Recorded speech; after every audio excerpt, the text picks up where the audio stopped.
Okay, thank you very much. We would like to open the floor to questions and discussions. As always, please move your nameplates to vertical position, and that way we know who wants to ask the question. Commissioner Omoto, please. I have a question about PRA. This working group, in terms of a direction of the working group, page 11, building a mechanism that the nuclear power industry needs. I think that's being pointed out in the fifth element with PRA. Risk management of companies must be reviewed, and the working group must try to lead those discussions.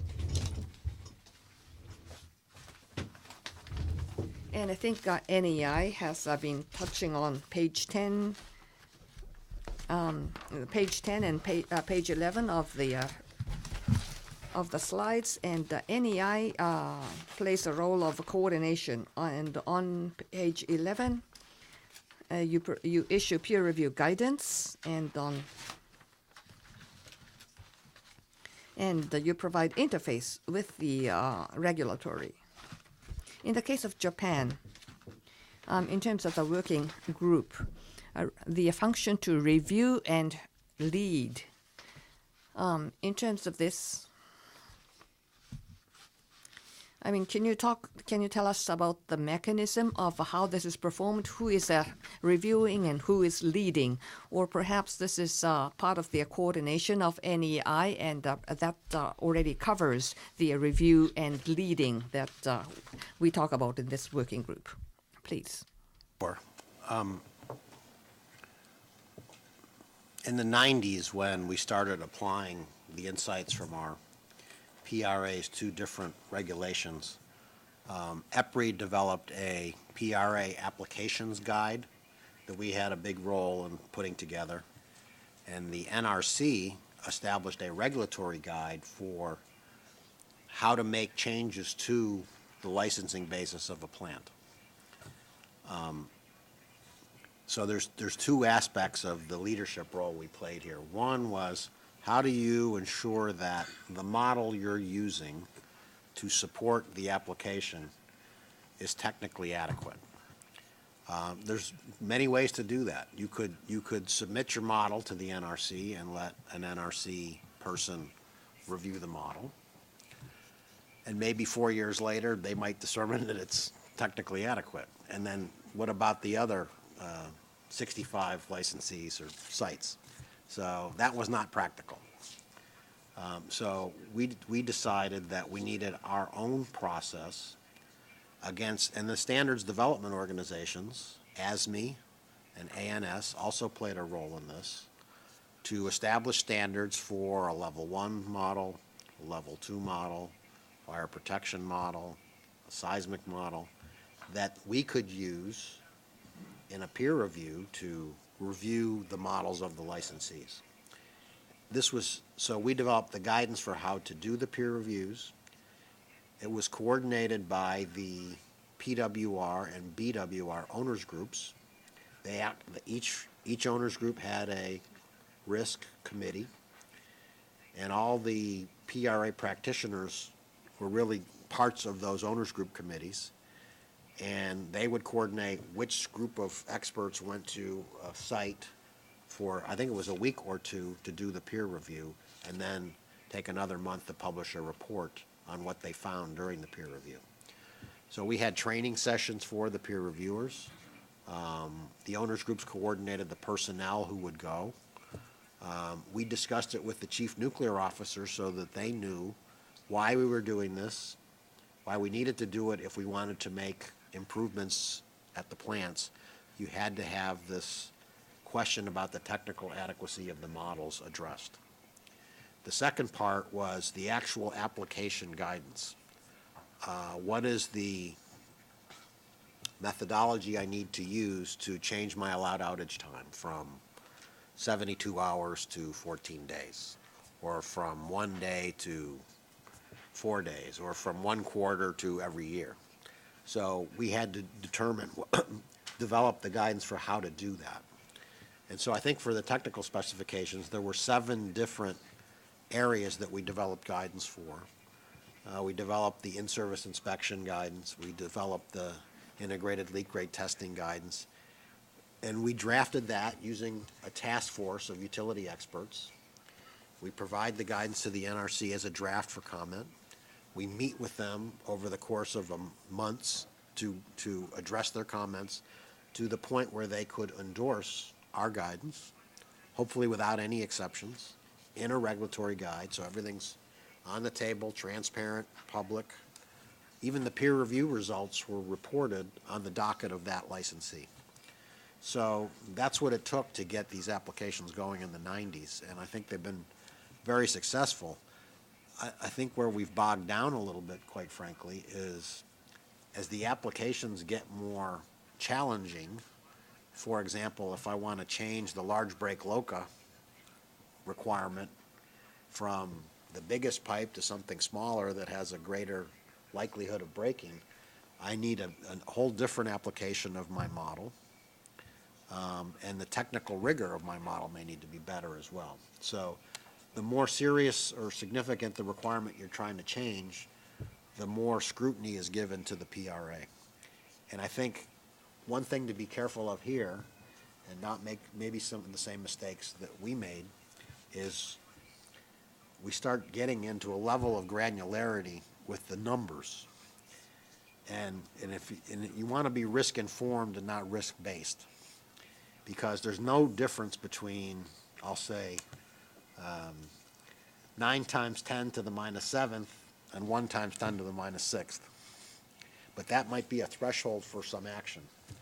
And when you're arguing about what side of the line you're on at that level, you can waste a lot of time and money. Okay, so you really want to focus on the insight. The insight typically does not change. The numbers can change all the time based on the assumptions and the data, etc. So the numbers will change. The insight will not change. So focus on the insights in the application. I hope that addresses the question.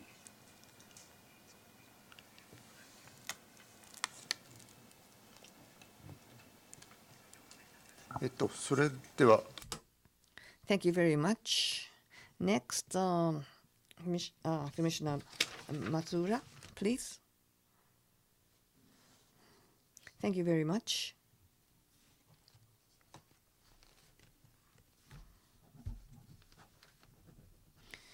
In terms of safety improvement in the nuclear industry in the United States, there's the NRC, NEI, and INPO, independent organization. And they comprise a triangular structure, and they have been functioning effectively very much. And in your presentation, you didn't talk much about INPO. But in the last slide, you're saying that the industry should not take voluntary actions. My take is INPO is not so much a voluntary organization, but it's a self-regulator. But in your presentation, you position INPO as an outside regulator, and INPO does its work for itself. So perhaps my understanding is not necessarily correct about the triangular structure. No, that's a good question. I was speaking more from an NEI perspective than an INPO perspective, in that NEI doesn't take a vote or a voluntary initiative as a replacement for a justified regulation or new NRC requirement. I wasn't talking about INPO, I was just talking about NEI there. INPO and the NRC are very similar. They look at the same issues, have many of the same concerns, but where the NRC stops at the compliance level with the regulation, INPO goes well beyond compliance and looks at the practices and excellence. And a good a good analogy is the reactor oversight process, where we have the green, white, yellow, red for safety significance. And if you're all in the green with your performance indicators, then the NRC doesn't give you any extra inspection versus the baseline. But you could be very close to that threshold between green and white. INPO doesn't care where you are in the green. They want to push you as high up in the green as possible. Okay, so you might have only had 2 failures in your safety systems, but you didn't cross the NRC threshold. INPO's on you on the first failure before you get to the threshold. So it actually fit the structure quite well, is that INPO complements the NRC in striving beyond compliance and taking the utility to excellence. So my remarks were only about the NEI initiatives, not the INPO. You're correct in that INPO will have many of the same concerns and launch initiatives in the same areas. ありがとうございました。Thank you very much. At JANSI, we are trying to be modeled after INPO, and what you have stated very much encourages us, so thank you very much. ありがとうございました。Thank you very much. Professor Taniguchi? Thank you very much for your presentation, first of all. And in your talk, well, in Japan, going forward, we are going to set up some kind of a structure. And as a basis for that, I think what we have to bear in mind is this. The permanent management team or staff, they would have to be in place.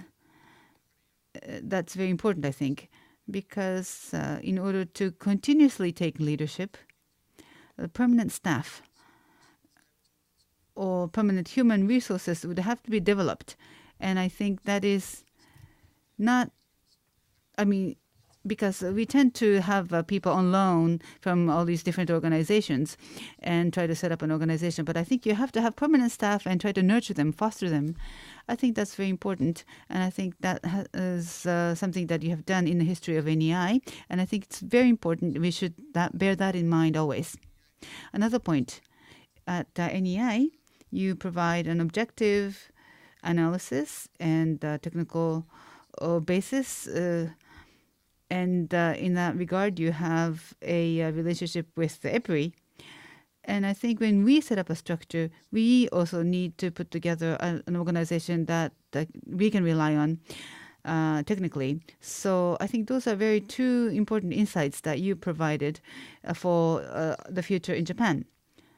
Now, last time we had a consultant from the United States, and looking at the history of NEI and what the other consultant talked about in the past, I think it takes time to put together this kind of a structure. And we do need a structure so that we can show to the society that we're doing something. But we do need to have an in-depth discussion and take time. We should not be shortcutting in any way. So I have a question to you. So at NEI, as a role of NEI,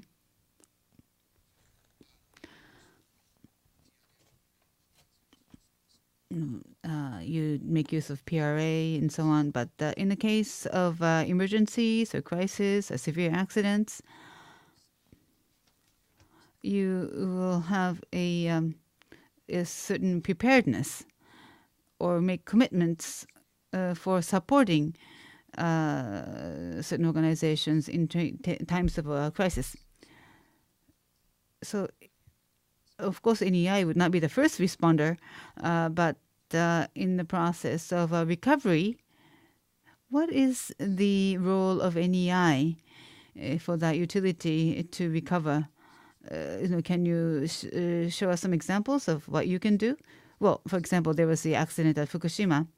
So if ever that happened in the United States, what would be the role of NEI in terms of crisis management? That is my question. In my presentation, I talked about what we did in response to Fukushima, based on the lessons learned we got from the Deepwater Horizon accident. We, in fact, had a tabletop exercise in October of 2010. And then we had another one scheduled for May of 2011 to work with IMPO, us, and a plant. And obviously the accident happened in March of 2011, so we had a draft kind of strategy for interaction with EPRI and IMPO and the licensees.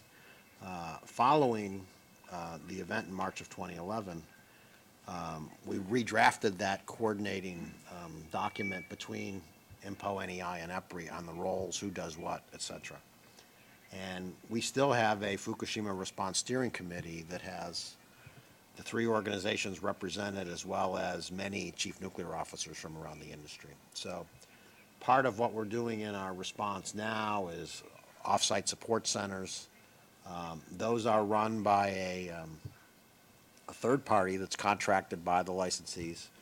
IMPO has the primary responsibility for getting help from one site to the affected site. They have an inventory of all the available equipment at each site that they could send to a site, as well as a role in dispatching from the two emergency response centers, regional response centers, to the affected site. NEI is primarily responsible for the public communications on a national level with the event. We do not get in between the regulator and the licensee in that instance. We will rely on the protocol we have for communication. All the technical information we would get if the event happened in the United States would come through INPO. We don't want to be bothering the control room or the affected plant with too many requests for information. So we funnel that through INPO, and that goes out through us to the rest of the industry. So we have a memorandum of understanding between the three organizations that's been revised. We are now doing some tabletops and exercises with the new protocol. We're also planning on doing an exercise with the NRC and with a plant to test out those protocols. So this is a continuous improvement. You can always get better at the way you coordinate these things, but in terms of the actual crisis response, our main function at NEI is the public face of the industry and answering questions to the Hill, the Congress, from the financial community, and the media.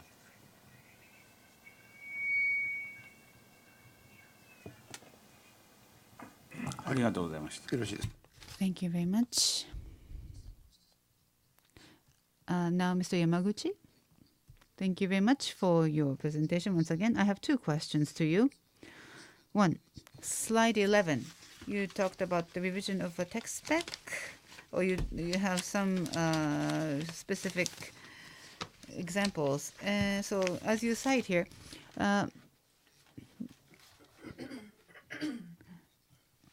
if these revisions of text spec, I think it's very difficult to make a decision whether the change or revision of this spec is good or not so good.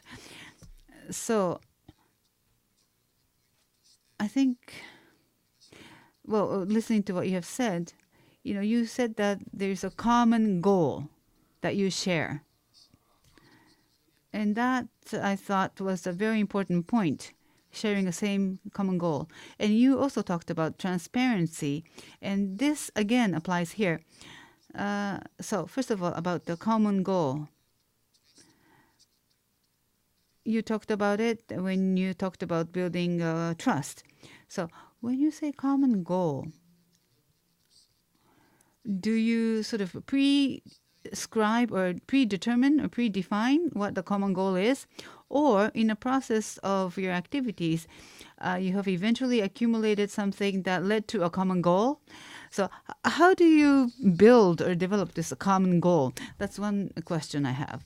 And then secondly, in terms of accountability,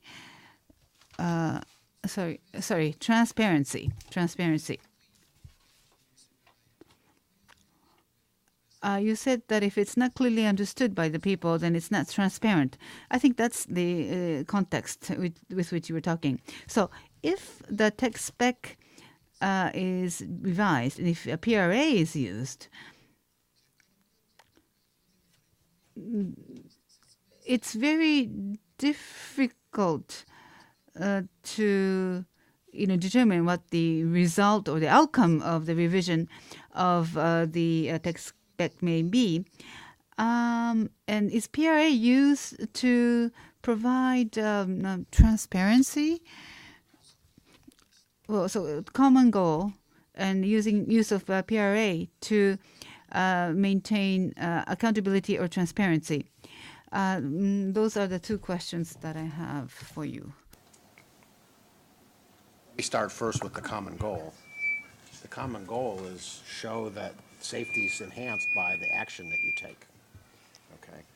So in the case of the tech spec allowed outage time, if I was just to say to the public that I'm going to give the licensee more time to repair something that's broken, if that was your, sorry.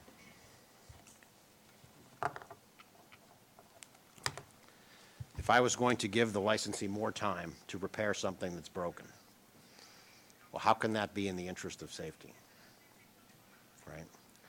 But the PRA model gives me a tool to show that by giving that more time, the impact on safety is very small.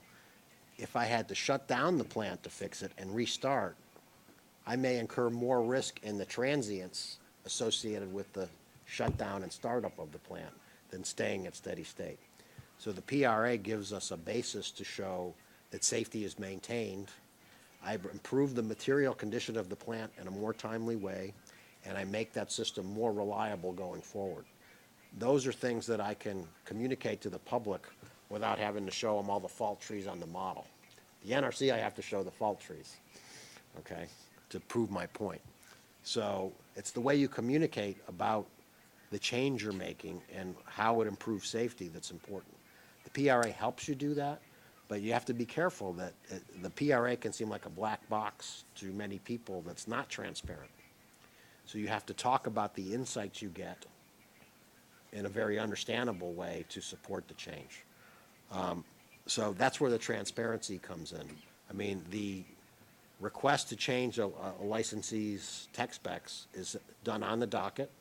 Groups have a chance to challenge that request in public in a hearing. So it's done in the full view of the public. So the transparency is there. But I think more importantly is how you communicate why you're making the change and what the improvement is that you get from the change. Because if you don't do that, if you just think about, well, I just gave them more time to repair something that's broken, that doesn't sound like a good thing to do. But unless you explain it fully and use the PRA to help support that message, then I don't think you'll be successful.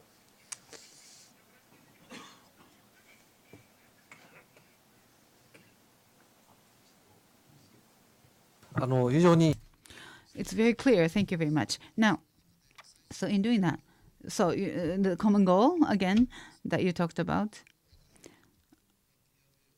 is something that is difficult to understand. You can use a PRA so that it will be more clearly understood by the public. So the common goal, I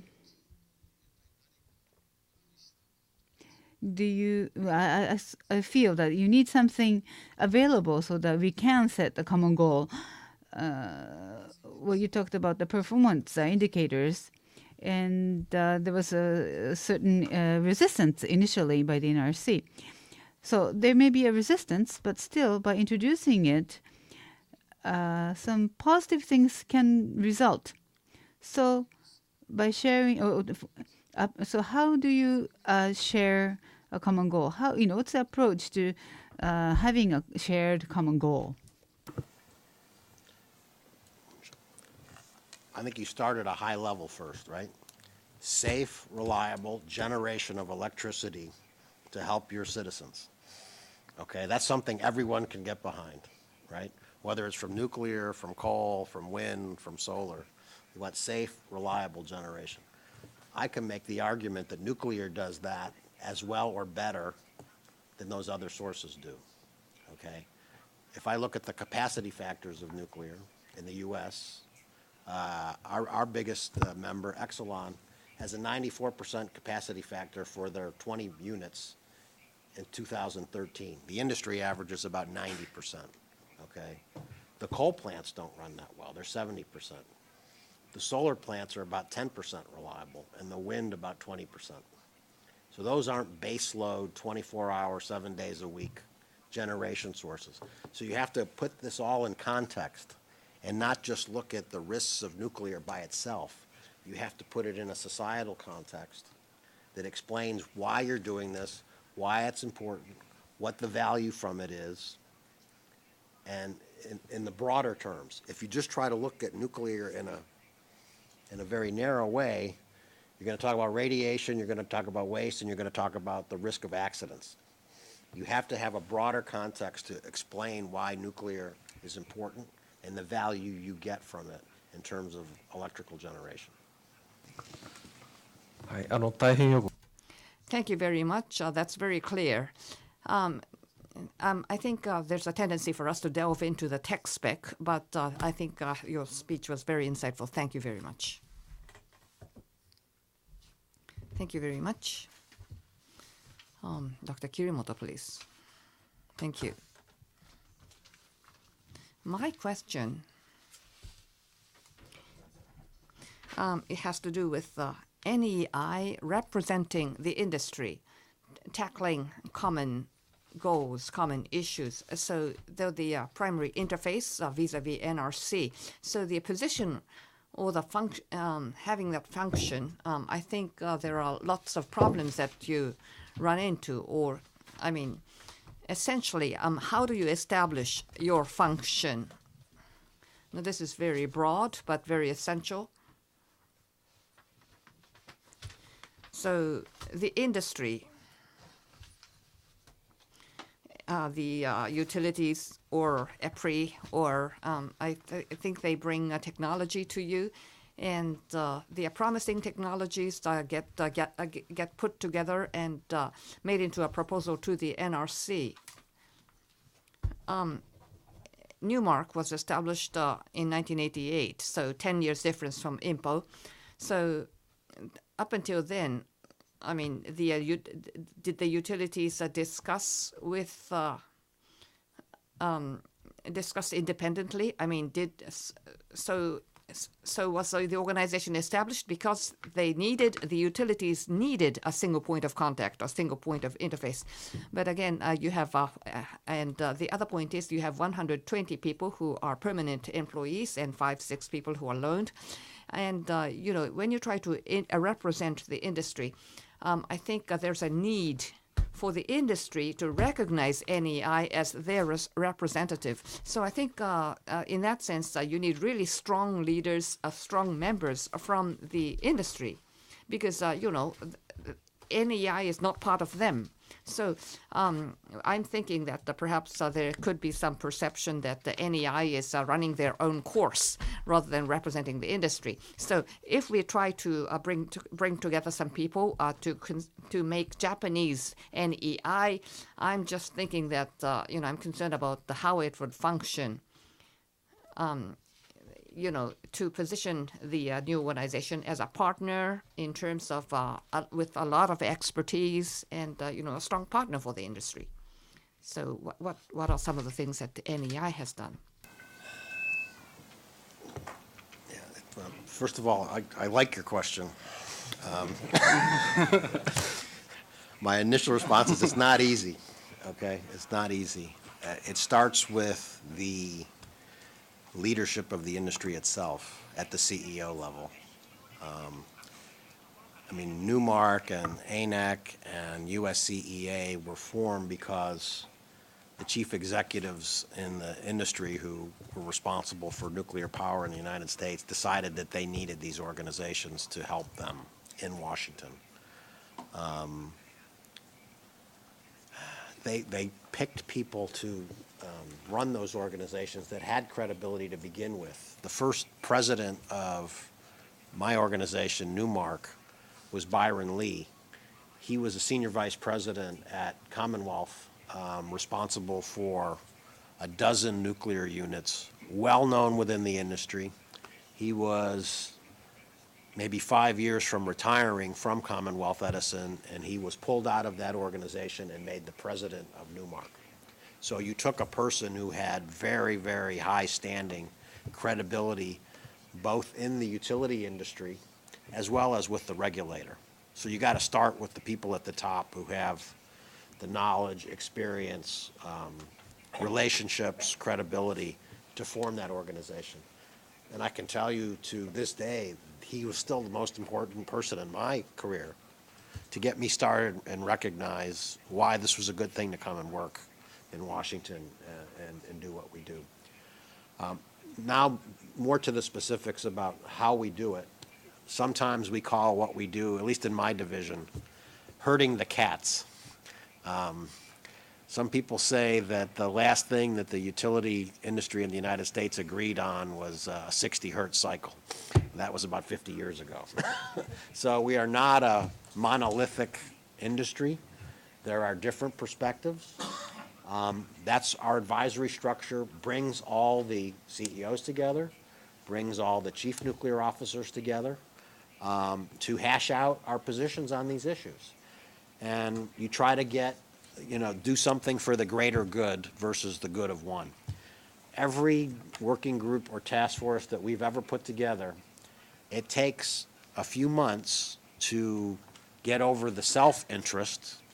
Every utility has a position on an issue, depending on how it impacts their sites. You have to put that to the side and think about the greater good of the industry interest. And once you make that mental leap, then you can put together, you have people openly sharing at the table the best solution for the industry.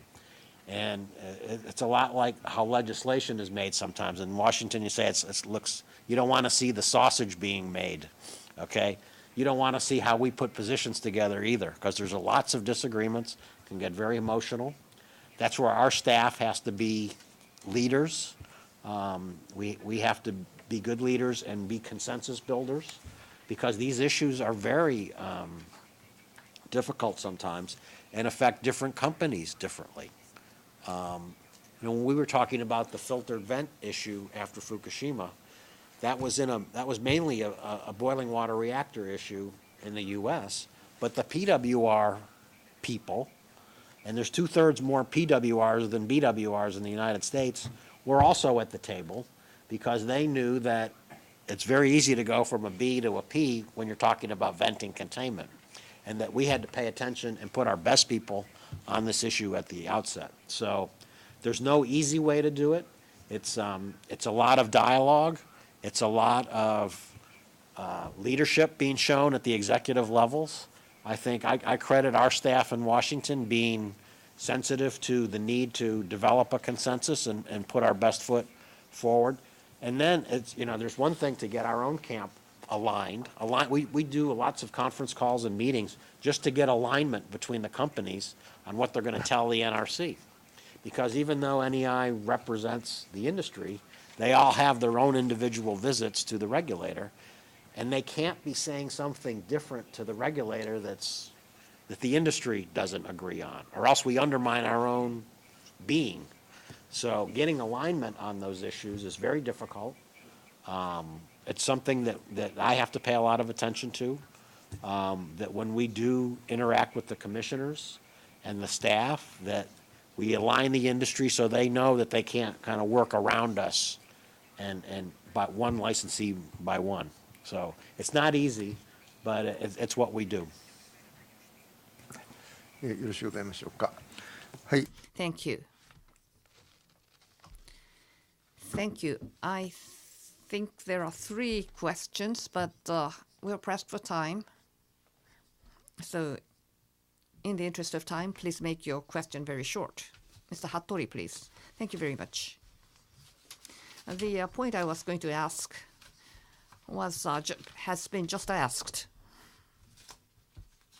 But in the presentation material, page 4 to 5,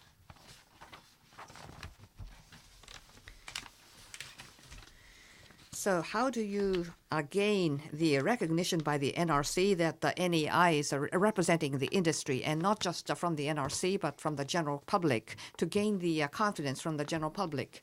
I think there must have been a process that leading up to that to be acknowledged and to gain the trust. I think it might have been a time-consuming process for that. So, but what is the secret for that? Here in Japan, we haven't. The industry is not at the stage where we can have a good discussion with the NRA. I think we have a long way even to reach that level. But if you could advise on that, thank you very much.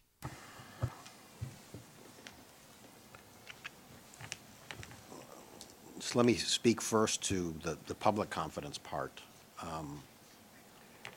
NEI mainly deals with the policymakers in Washington, and also from a communications perspective with the national media or the bigger media. It's not a substitute, though, for the individual companies in their service areas also having very similar messages. So, we represent the industry broadly in the policy discussion, but that's also complemented by the individual companies working in their states and in their regions with very similar messages about nuclear and the value. So it's a shared responsibility. In terms of establishing trust with the NRC, I think it has to start with at the CEO level. The organization is set up with this mission that has to be broadly communicated, person by person.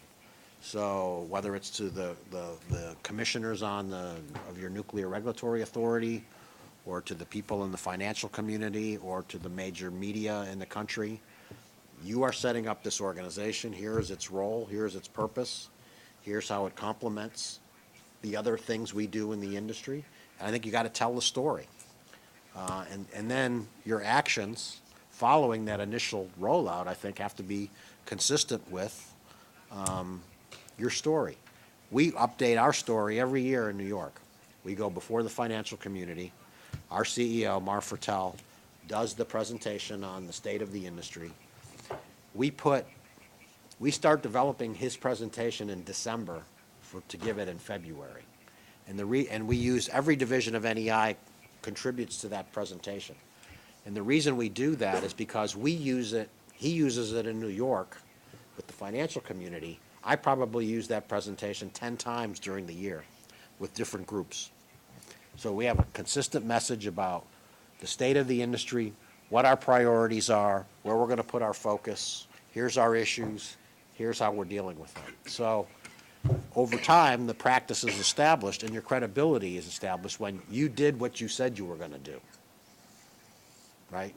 I mean, that's where you get credibility, is you do what you say you were going to do, and you hold yourself accountable to the principles and mission that the organization has.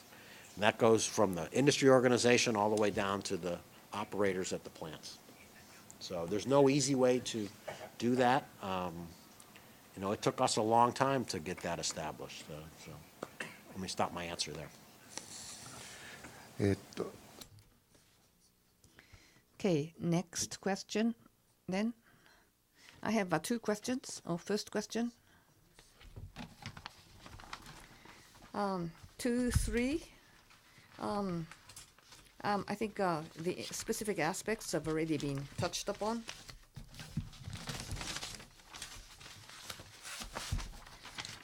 With regard to non-conformances, I think there are some specific examples, case studies. Actually, this is the material that was submitted in the second working group. You have been, I think we consider that these are good themes, but if you have other themes that you could recommend, please advise. So that's my first question. And the second question is going into the detail a little bit. I think you mentioned in your presentation prior to 311, 70+% of people favored nuclear power, but after 3/11 it went down to 40% or so. But 6 months ago it went back to 68%. But did NEI take specific actions during the period April through September? Thank you.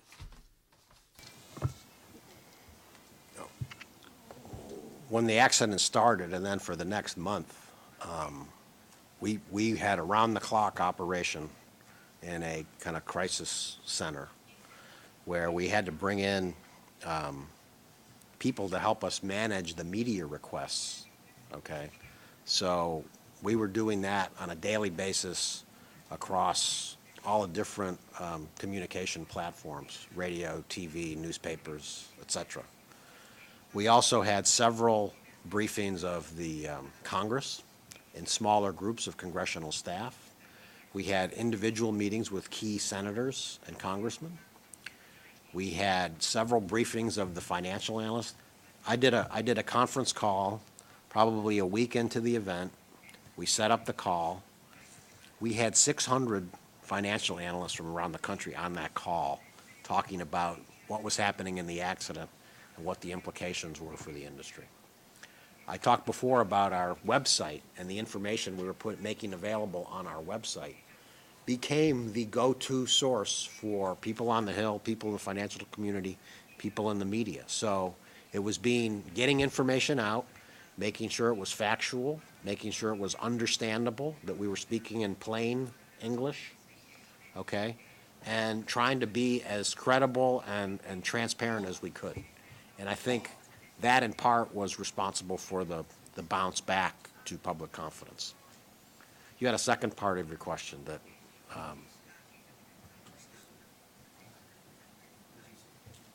About that table, the different document on Atlas SBO. The Atlas SBO, the それは私の Yeah, so you just responded to my second question. So the first question was, document 2, 3, the one, yeah. the one area that I think you should have, training. There's a big difference in what we do in the United States with our operators to here. And the number of simulators available, and the amount of hours of training that they get, that would be an area that the voluntary piece, what the companies do to train their people, I think is an important area to look at. はい、ありがとうございます。 Thank you very much. And finally, Mr. Omoto, Dr. Omoto. Oh, just very briefly. Because of the Fukushima accident, the credibility of the nuclear industry has been lost. I think that probably was experienced after the TMI accident in the United States. Now, in the case of Japan, there's one concern that we have. Experts should not be there. The experts are in the nuclear community, but the IAEA report is credible. That is a kind of a tendency. Now, based on your TMI experience, what do you think will be an effective measure to eliminate this kind of a perception?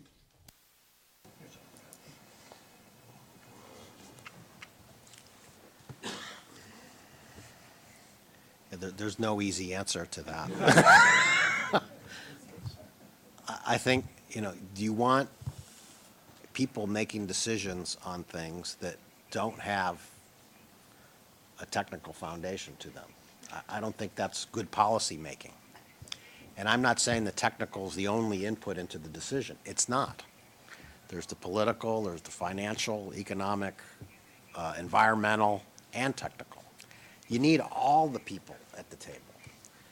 And so I would argue, and you have to make your case, that you need the villagers in the discussion with the community. The people who know the most about the technology have to be represented. It's not the only voice. But it's a key voice in the policy making that goes on. And I think most people get that and know that even that if you work in the nuclear community, you're likely to be biased to some extent. I'm biased. I admit it. I worked in the, but it's because I believe in the technology. So I'm not going to apologize for that, okay? I'm going to say why I believe what I do. But at the same time, I can be objective in a discussion with other people around the table. And that's what it takes to make the policy come out. So you need that input. And you're the best people to provide it if you have the technical expertise. But it's not an excuse to leave them out. It's just to make sure that all the different voices are represented in the policy making. And it's not a pretty process sometimes. It takes a long time. But I don't think there's any shortcut to good policy making.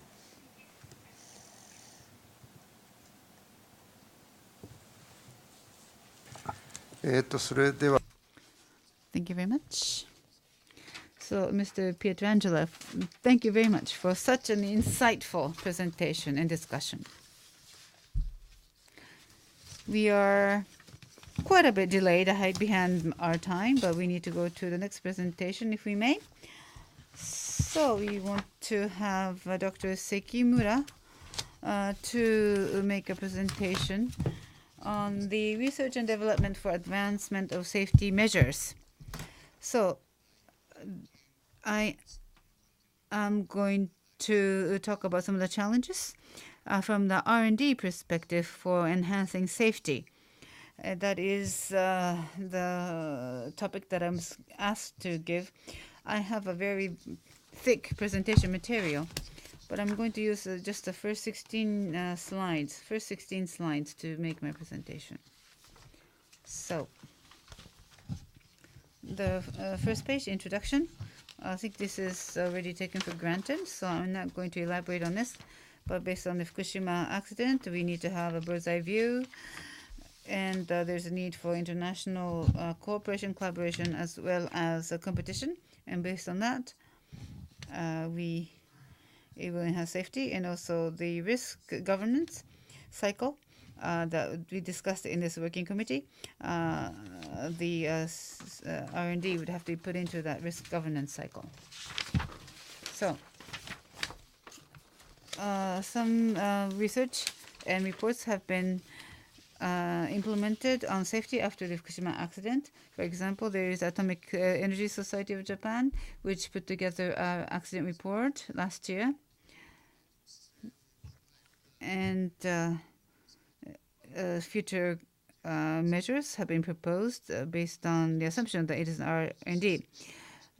Researchers, they have their own area of expertise, and they want to deepen their research activities. But in the safety research, safety sometimes is eroded from the gaps between the different disciplines, and that is finding or insight that has been reached after the accident. So in planning for future research, there should be a bird's eye view that looks at the gaps between the various disciplines. And one methodology is to look at the technology map and look at the technological challenges that needs to be addressed, and also have a long-term roadmap. So international and domestic operating experience would have to be analyzed, and the roadmap would have to be continuously revised. And the roadmap is good not only for the researchers, but of course for the industry, the regulator, as well as people at large, as well as the researchers and the practitioners. So the roadmap or the technology strategy map, what does it look like? And this is the basic structure or the hierarchy of the technology strategy map or the roadmap. This is not something that we have devised, but IAISD, the government R&D body, has already put together a basic roadmap on R&D.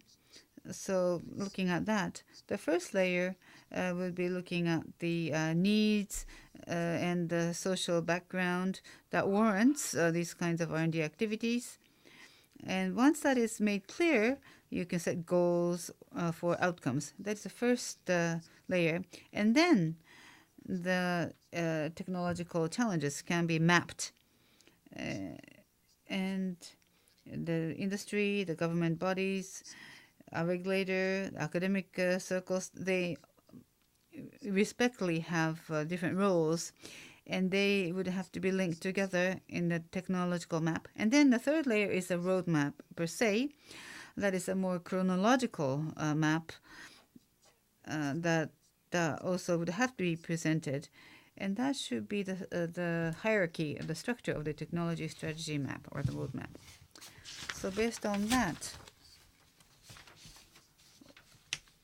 what has been the roadmap in the past at the atomic energy or at the society? Well, there has been some roadmaps developed after the Mihama accident. I was involved in the formulation of this roadmap. In the first phase of this, or the first roadmap by the Atomic Energy Society, they have tried to comprehensively classify the research and development problems. There are various projects that are ongoing by the industry or by the national research institutes. They would have to be merged effectively. That was the kind of discussion that took place at that time. The second bullet, this has to do with the common goal that Mr. Pietrandrea talked about. It's a very tough discussion, but we have to share goals. Otherwise, R&D cannot be promoted or moved ahead. There will be difficulties or hurdles. But in this Atomic Energy Society of Japan, they tried to identify common challenges that needs to be addressed. And in the second layer of the structure of the roadmap, this common goal would have to be incorporated so that the different parties can move forward in promoting their research. And then the third one is knowledge or technical information infrastructure or information base is necessary. So communication is important, consensus or transparency, those are important. So at the time of 2004, already these points have been identified. And going to the next slide, at the Atomic Energy Society or JANUS at the time, there was a discussion that went on based on this roadmap. So strategy map, technology strategy map was then put together, the third layer that I talked about earlier. And evaluation system, so how do you measure that there was a good result? Some kind of a self-evaluation or peer review is necessary. That was discussed. And also who is responsible for this particular challenge in its division of responsibilities. That was also defined. In the case of Japan, the academic society is playing one important role because it sets standards, for example, as an output, and the industry, academia, and the government can work together and offer a forum that provides transparency and also development of codes, standards, and guidelines. And regarding human and financial infrastructure, I think there will be somebody else who will be talking about it at another date. So the third one, development of codes, standards, and guidelines. That was also a point of discussion. There's some detailed information in the attachment. So the activities continued after 2010 or so, or March 2011 or March 8th, 2011, the process went on to review the roadmap and how to promote the R&D activities. That was also being discussed from the R&D point of view, that is, how we can share objectives and how that outcomes of the research can be reviewed by a third party. これは非常に望ましい。 Now, autonomous distributed coordination, research of safety systems. I think this is a Japanese approach. And on the other hand, there are international activities taking place, and we need to seek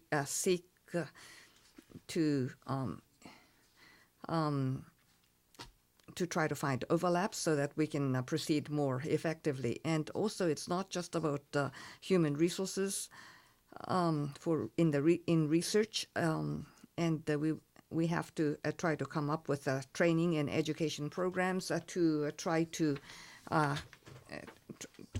have a to try to develop the human resources. And if you see at the appendix 1 of my document, it talks about it. Perhaps you could refer to it later on. And currently, how is this kind of program being pursued? The AESJ has a special advisory committee on the review of technology to improve safety measures. And severe accident mapping, it has already started after TMI, after Chernobyl. What are the measures being taken in different countries? So we try to do some research into this, and there is that research is reflected in Appendix 2. And we attend international symposiums, NEA, FLEX, some of the important points of regulatories of other countries. We're trying to share information from that. And if you turn to the next page, there's this technology map, the progress of the event progress, and these are the challenges and the capability and knowledge requirement for management, and also the function requirement for management to support the capability and knowledge required for management. And but of course this I don't think that this is sufficient. There are different types of external events, and sometimes that challenges the effectiveness of what is written here. So I don't think that there's sufficient discussion being taken place with regard to challenges where interaction is required with different organizations at different external events. And the strategy map, a technology map, we do need these maps. And in terms of we think that we need to come up with a technology roadmap, research and development of the industry, and also safety research by regulatory and the public institutions come up with a basic infrastructure, and there's output, and there's content to be disseminated to the international world. So that should be reflected in the technology map. And in addition to that, a multifaceted assessment system, a peer review and self-assessment is very important, but there's humanitarian themes which would come into play. And we need to try to communicate these themes and as we seek third-party assessment.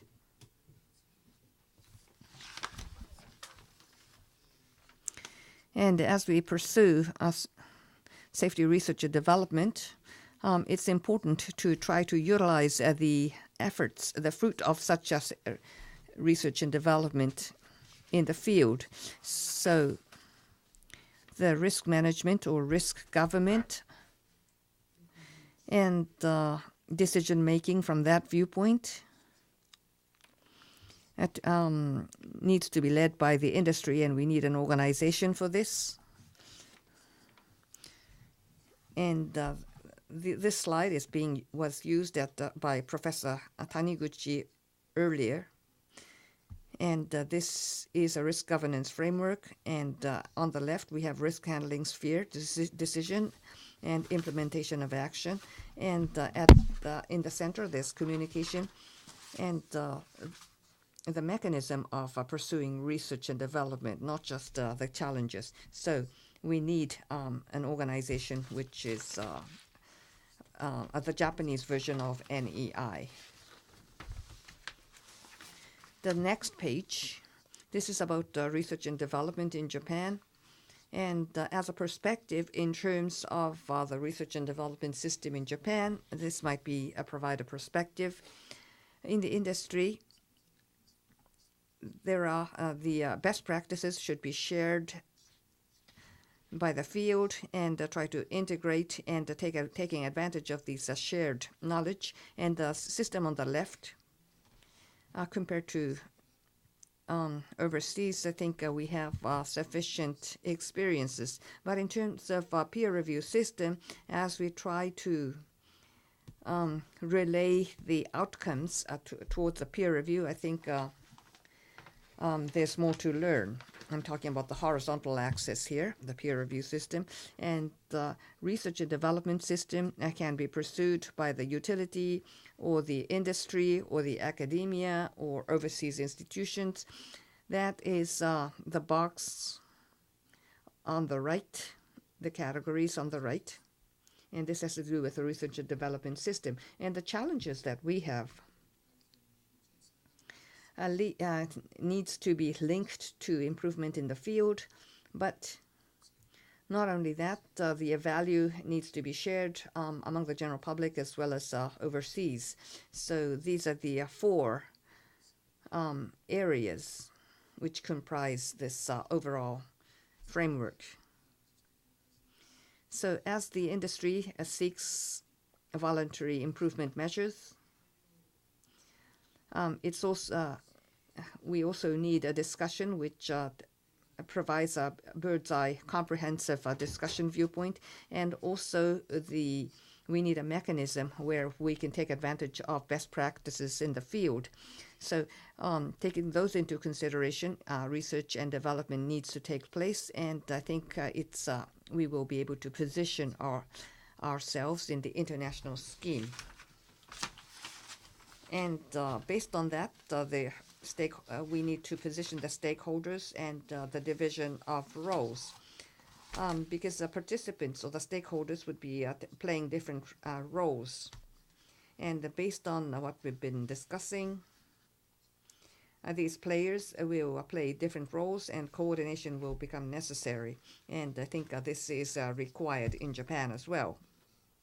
And how do we go about coordinating different organizations to identify problems and performing studies? But I think we need further discussion with regard to the how it's going to be done. Or is it going to be knowledge-based, or are we going to take advantage of peer review systems in training, qualification, human resources development? We've discussed this. And this can be interpreted, made into guidelines and technical reports, and it can be promoted for international research, and this can be pursued strategically. And it says see attachment 3, and we have example from the United States. We talked about INPO NEI, but in research and development, there's DOI and national laboratories as well as EPRI, and research institutions and universities would be part of this as well. And I'm going to skip explanation about this, but we have much to learn from this.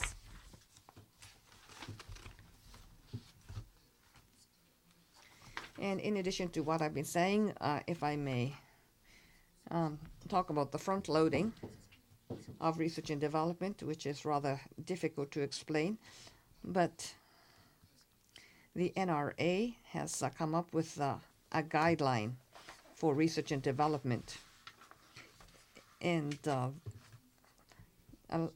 simulation technology, in uncertainties of the goals concerning safety, front-loading by means of simulation technology is necessary. And this has not really been clearly stated, but this is a perspective I'd like to lay out here. And the other thing is this relates to safety of operation, technology obsolescence management, and how to go about practically managing this. We talked about knowledge. Knowledge base is important, and the current status of the equipment and guideline, updating of the guideline, and other management system is a challenge for the future. And then human resources. I think we can talk about human resources at a different level. So we can talk the whole day on this subject, and I should know. Now, a bird's eye view of some research challenges. The report of Science Council of Japan. I think there are three things. Analysis ability is very different. Very important. Ability to make strategic decisions, ability to develop state-of-the-art elemental technologies, to come up to create an innovative system to go to the next step. I think this is very important in terms of human resource development, and also in view of the fact that safety can be eroded in the gaps between different disciplines. I think these are very important. And my last slide says conclusions. Number one, development of technology. Maps and roadmaps widely involved in safety research and development in Japan is desirable. And all sorts of communication added to comprehensive and multifaceted evaluations of the project and the results. And in order to take advantage of the deliverables of research and development, a strong industry organization is necessary for decision-making, for risk management and risk governance, and we had much to learn from NEI presentation today. And also the challenges for risk governance and uncertainties based on this, we must try to comprehensively look at research and development and peer review. And please refer to the three appendixes later. Thank you. If there are any questions, again, please use your name cards. お願いいたします。ありがとうございます。Thank you very much. I have some of my thoughts that I would like to share with you regarding this presentation. There is a need to cooperate or collaborate in terms of R&D on safety systems. Well, R&D, there's the details. There's one particular area that is researched in depth. But in terms of safety research, there are various parts to safety, and that has to be collated in an integrated way. That's the characteristic of safety. So, there is people who do research on elemental technology, but then there should be other people who have a different perspective and can do research from a more comprehensive safety perspective. So I think we need to foster these people. Now, in Japan, this safety research is actually not clearly taken on by a particular entity. In the case of nuclear industry, I think there's very unclear, the mission about the safety is very unclear.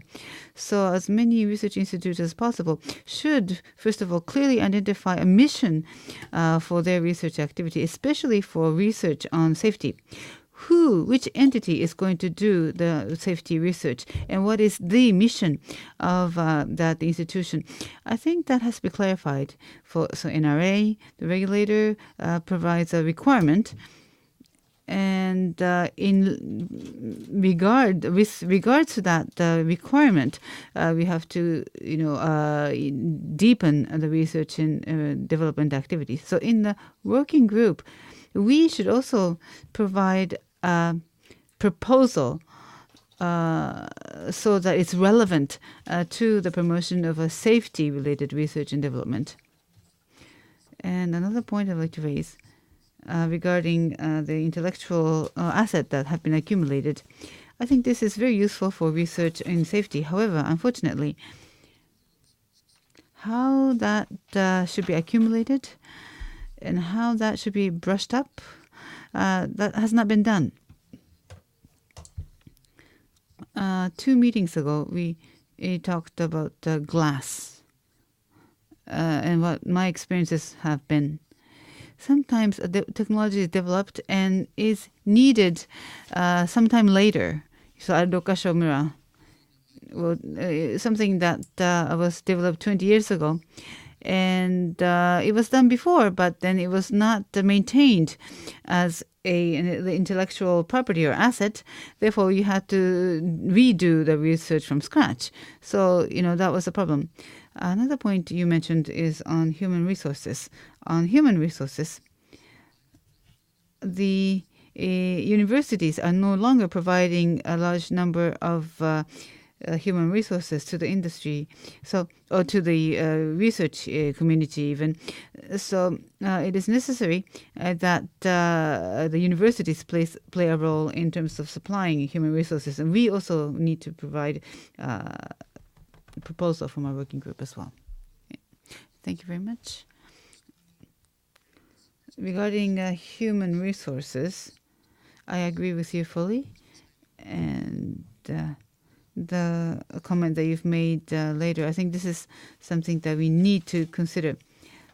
In terms of research, especially of safety, the mechanism for managing the research is very important. So I don't know if it's right to say bottom up, but so these elemental technology is important, but looking at the overall picture, put things into perspective and managing that and having a bird's eye view. This is very important, and the people who can have that bird's eye view is mandatory. Now, secondly, regarding the roles of different institutions, I think it's the same story. That is, you have to share the goals, as mentioned, and that should be the initial discussion, sharing goals. And I think that is what I explained when I talked about the technology roadmap. Otherwise, I agree with you fully. Thank you. Next, from Mr. Saji, we're actually behind time, so please make it brief. We have another question from Dr. Yagi. Okay, so those will be the 2 questions. So, Dr. Saji, yes, in your summary, you talked about the risk management and risk governance. For risk management and risk governance, there is a need for a strong or robust industry organization in order that the R&D outcomes can be made effective. Well, if you look at the current situation, in the existing organization, if it's strengthened, do you think that existing organizations can suffice, or do you think that you need a new organization to enable this third point in your summary?